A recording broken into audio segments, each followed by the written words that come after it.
નમસ્કાર ખેડૂત મિત્રો, મારી યુટ્યુબ ચેનલ ખેડૂત સાથીમાં આપ સર્વેનું હાર્દિક અને ભાવભર્યું સ્વાગત કરું છું. મિત્રો આજના આ વિડીયોના માધ્યમ દ્વારા આપણે જે શિયાળો ઋતુની અંદર ઘઉંના પાકનું વાવેતર કરીએ છીએ અને આ ઘઉંના પાકની અંદર પ્રથમ પિયત હોય કે એના પછીનું બીજું પિયત હોય કે લગભગ ત્રીજું પિયત હોય મિત્રો. હવે આવા સમયે આપણો ઘઉંનો પાક પીળો થતો હોય છે. તો આ જે ઘઉંના પાકને પીળા થવાના કારણો જ્યાં સુધી આપણને મિત્રો ખબર નહીં હોય અને આપણે આડેધડ એટલે કે કોઈ ફૂગનાશક, કોઈ જંતુનાશક, કોઈ મિક્સ માઇક્રોન્યુટ્રન વગેરે જેવી દવાનો ઉપયોગ કરી અને દિવસે ને દિવસે આપણો ખર્ચો વધતો જાય છે મિત્રો, અને આપણું ઉત્પાદન એ પ્રમાણે ઘટતું જાય છે મિત્રો. તો હકીકત ઘઉંનો પાક આપણે કરેલો હોય મિત્રો, કે ઘઉંની વાવણી કરેલી હોય, તો ઘઉંની આ સિઝનની અંદર કયા સ્ટેજ ઉપર કેવા કારણોથી આપણા ઘઉં પીળા પડે છે એનું જો તમે યોગ્ય નિરાકરણ કરી અને યોગ્ય મૂલ્યાંકન કરી અને એનું સચોટ કારણ જાણી અને જો તમે મિત્રો એની યોગ્ય ટ્રીટમેન્ટ કરશો તો સારા એવા પરિણામો આપણને પ્રાપ્ત થશે અને ઓછા ખર્ચે વધુ ઉત્પાદન પ્રાપ્ત થશે મિત્રો. તો આપણે આજે આ વિડીયોના માધ્યમ દ્વારા ઘઉંના પાકની અંદર પીળાશ આવવાના કારણો અને આ પીળાશ કયા કારણથી આવી છે અને એનું સચોટ નિરાકરણ કઈ રીતે કરવું એના વિશે ચર્ચા કરવાના છીએ મિત્રો. હવે મિત્રો આમ તમે જોવા જાઓ તો ઘઉંના પાકની અંદર સૌથી પહેલું કારણ તો આપણે એવું જોઈએ મિત્રો કે જ્યારે આપણે પિયત આપતા હોઈએ છીએ, હવે આ પિયતની અંદર પાણીનું પ્રમાણ જ્યારે વધી જાય છે ત્યારે ઘઉંનો પાક પીળો થવા માંડે છે મિત્રો. હવે આ જે પિયત દ્વારા ઘઉંનો પાક પીળો પડવાનું કારણ એવું છે કે મધ્યમ કાળી કે ફૂલ કાળી જમીન જે હોય એની અંદર માટીનું પ્રમાણ ખૂબ જ વધારે હોય છે મિત્રો. હવે જ્યારે આપણે પિયત કરતા હોઈએ છીએ એ પિયત પછી લગભગ 2 થી 3 દિવસ આપણી જમીનની અંદર ખૂબ જ વિપુલ પ્રમાણમાં ભેજ રહેલો હોય છે મિત્રો, અને પાણી ભરેલું જ્યારે રહેશે મિત્રો ત્યારે આ કુદરતી વાતાવરણની અંદર આપણને જે ઓક્સિજન તત્વ મળે છે મિત્રો એ આપણો છોડ યોગ્ય સમયે લઈ શકતો નથી. તો પિયતના સમયે વધુ પડતું પિયત કે વધુ પડતું જો પાણી ભરેલું હશે તો આવો પ્રશ્ન ઊભો થશે. જો ઓક્સિજન તત્વ વાતાવરણમાંથી આપણો છોડ નહીં લઈ શકે મિત્રો તો પણ ક્લોરોફિલની પ્રક્રિયા અટકી જશે અને આપણો છોડ પીળો પડતો જશે મિત્રો. તો એનું પણ આપણે ધ્યાન રાખવાનું છે મિત્રો. હવે બીજા કારણમાં આપણે જોવા જઈએ તો નીંદણનાશક દવાનો ઓવરડોઝ. હવે આ નીંદણનાશક દવાનો જ્યારે ઓવરડોઝ થાય છે મિત્રો ત્યારે પણ આપણા ઘઉંના પાકને એની આડઅસર ઊભી થતી હોય છે મિત્રો. ઘણા બધા ખેડૂત મિત્રો એવા હોય છે કે 25 દિવસની અંદરના સમયમાં પણ નીંદણનાશકનો ભારે ડોઝ ઉપયોગ કરે છે મિત્રો.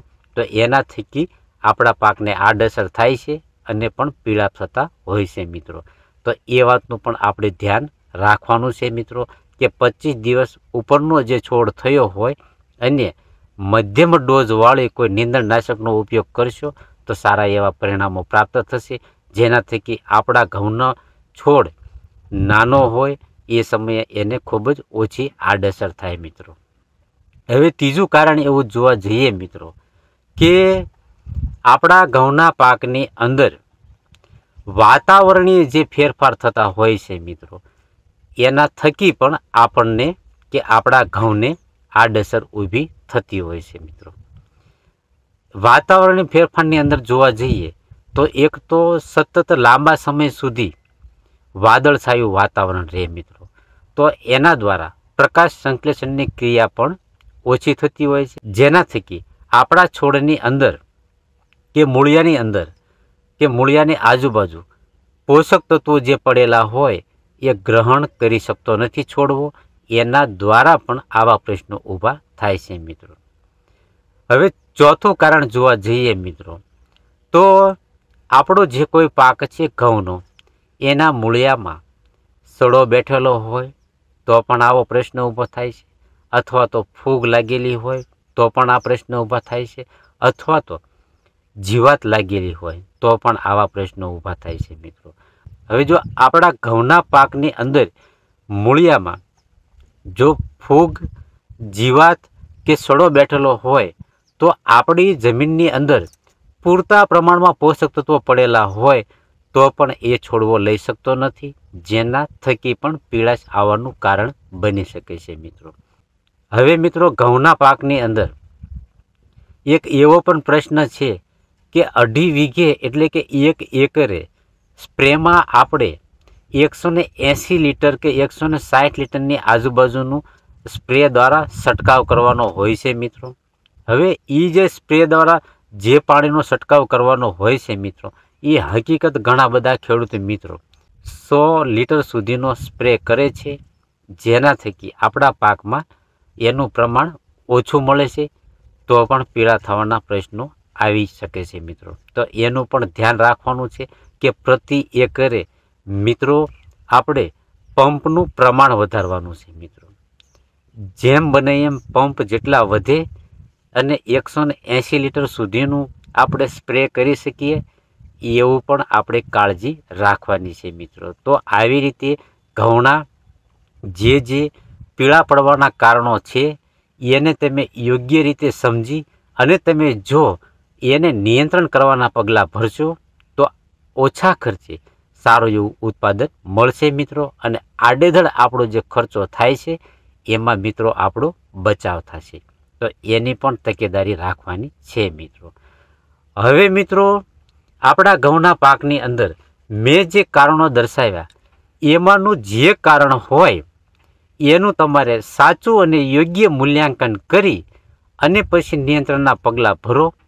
એના માટે હવે જે ખેડૂત મિત્રોએ જ્યારે એમના ઘઉંના પાકની અંદર મૂલ્યાંકન કરતા હોય છે, અને સૌથી પહેલાં તો આપણો જે કોઈ ઘઉંનો પાક છે એ પાકનો એક છોડવો તમારે મૂળિયામાંથી ખેંચી સૌથી પહેલાં તો ચોખ્ખા પાણીમાં ધોઈ અને બારીકાઈથી મૂલ્યાંકન કરવાનું છે મિત્રો. સૌથી પહેલાં તો એ મૂલ્યાંકન કરવાનું છે કે આપણા ઘઉંના પાકનો છોડવો એના જે મૂળ છે એ સફેદ તંતુમૂળ છે કે કોહવાઈ ગયેલા છે મિત્રો. જો સફેદ તંતુમૂળ હોય તો એને કોઈ પણ પ્રકારની ફૂગ લાગેલી નથી હોતી મિત્રો. એવો જ્યારે છોડ હોય અને પીળો થતો હોય તો મિત્રો એને માઇક્રોન્યુટ્રન કે પોષક તત્વોની ઉણપ હોય છે મિત્રો.